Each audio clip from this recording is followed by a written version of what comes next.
Good morning. This is the Sunday School lesson for August 2nd, 2020. I'm titling it, Expect to Deal with Your Own Poverty.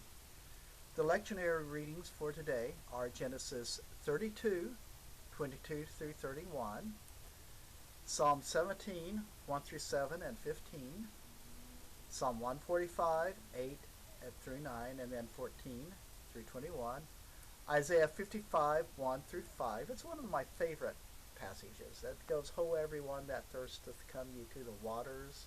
I love that passage. And then Matthew 14, 13 through 21, it's Jesus feeding the 5,000s, and Romans, and many women and children, and Romans 9, 1 through 5.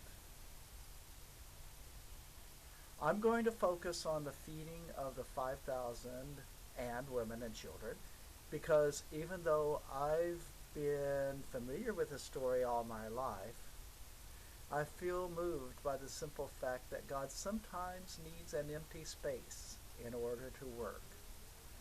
I think of Genesis, the second verse, "And the earth was without form and void, and darkness was upon the face of the deep, and the Spirit of God moved upon the face of the waters." I get to feeling kind of mystical when I think about this, so let's see if I can just concentrate on what the gospel passage says. Matthew 14, 10 through 21. "And he sent," let's talk about Herod, "and he sent and beheaded John in prison. And his head was brought in a charger and given to the damsel, and she brought it to her mother. And his disciples came and took up the body and buried it, and then they went and told Jesus. Now, when Jesus heard of it, he departed thence by ship into a desert place apart. And when the people had heard thereof, they followed him on foot out of the cities. And Jesus went forth and saw a great multitude, and was moved with compassion toward them, and he healed their sick. And when it was evening, his disciples came to him, saying, This is a desert place, and the time is now past.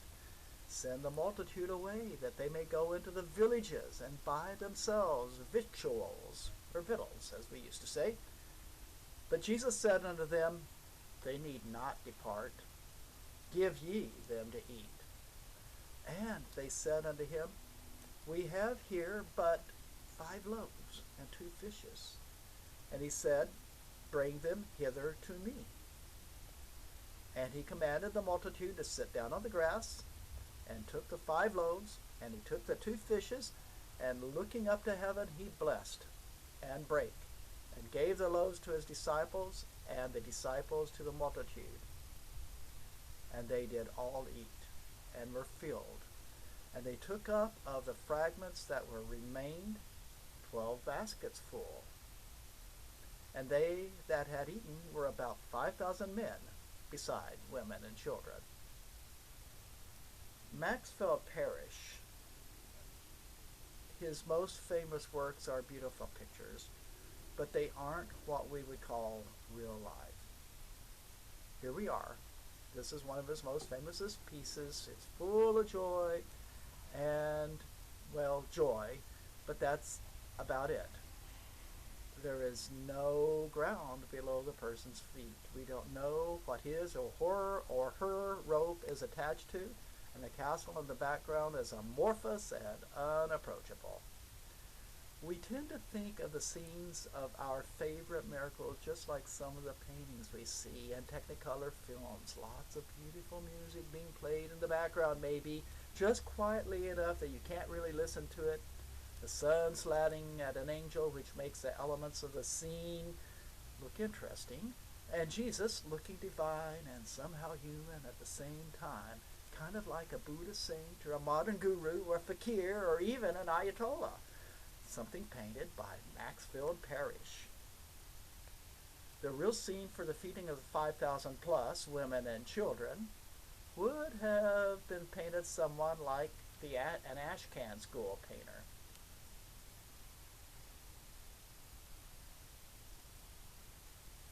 An interesting picture is Arthur B. Davis's Elysian Fields. It's a picture of a wilderness, for sure, in that it has no buildings or fences or roads.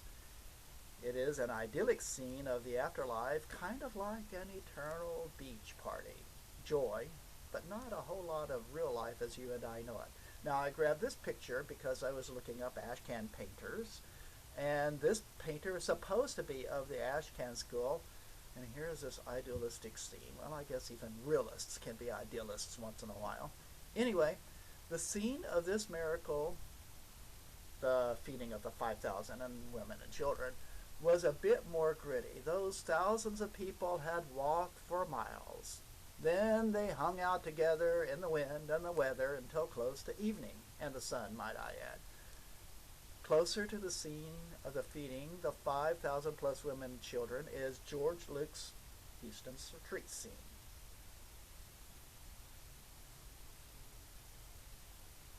This is a kind of person who was there at the feeding.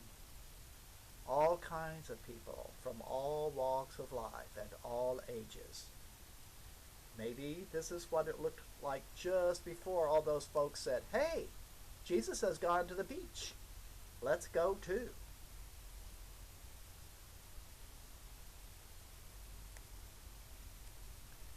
Let's think a little bit about what it was like for Jesus to be there at the feeding of the 5,000 plus women and children. He had just heard about the death of his friend, cousin, and mentor, John the Baptist.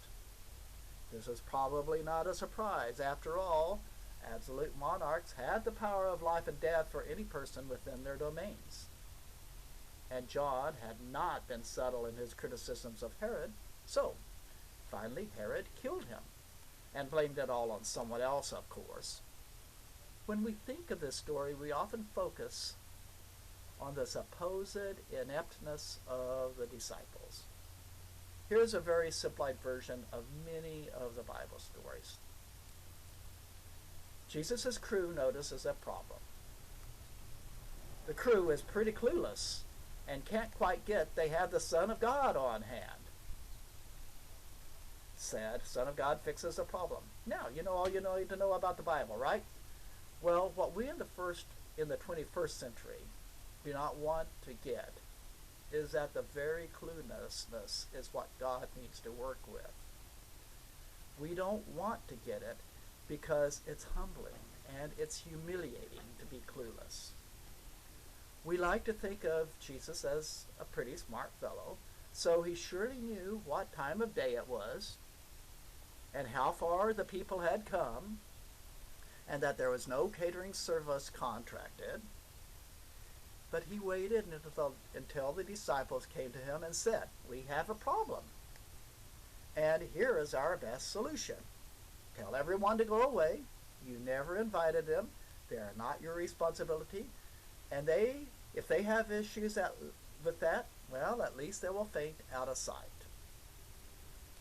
Jesus said, "No, there's a better way.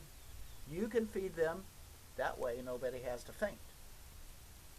They said, "But Lord, we have barely enough for one person." Jesus said, "That's okay." And it was. It was not until the disciples admitted to Jesus that they were powerless in the face of all that hunger. "We have 5 crackers and 2 sardines, is something they might have said. "We could feed a few maybe, but there is going to be some issues."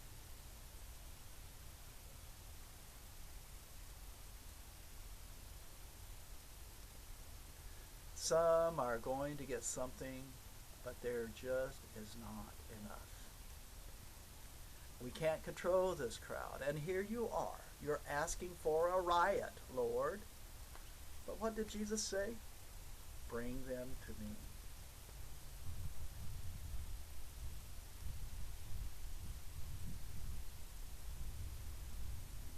Now I want to talk about where we are now in some of our past. This painting was painted in 1909. I love the internet, and I can sound kind of smart even when I'm not. Here, for example, I found this article about race and boxing. Here's a quote from Marianne Doizema titled George Bellows and the Urban American from New Haven, Yale University Press, 1992, and it's from pages 104 through 113. And I got this quote from https smarthistory.org/Bellows, both members of this club, / Bellows keyed into the racial dynamics of his era by pitting black fighter against a white fighter. He showed both members of this club at the exhibition of independent artists in 1910, the year of a much anticipated fight between heavyweight boxing champion Jack Johnson and his challenger Jim Jeffries. The media billed Jeffries as the latest in a series of great wide hopes, who aspired to take the coveted heavyweight title away from Johnson, the African-American man who had held it since 1908. That's 2 years. Racial animosity dramatized coverage of the fight, a contest in which Johnson ultimately proved victorious.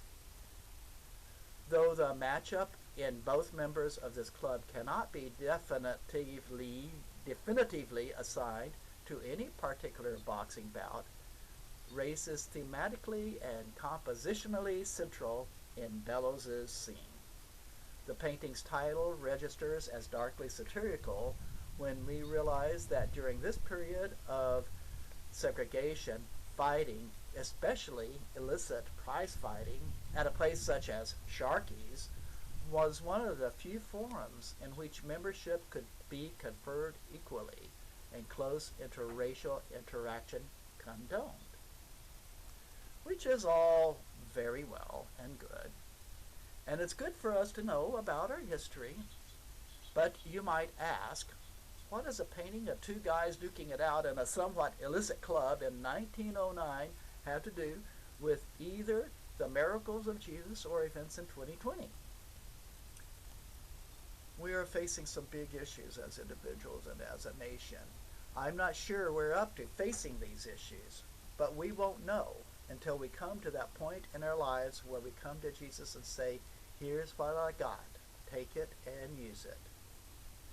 We need the miraculous power of Jesus.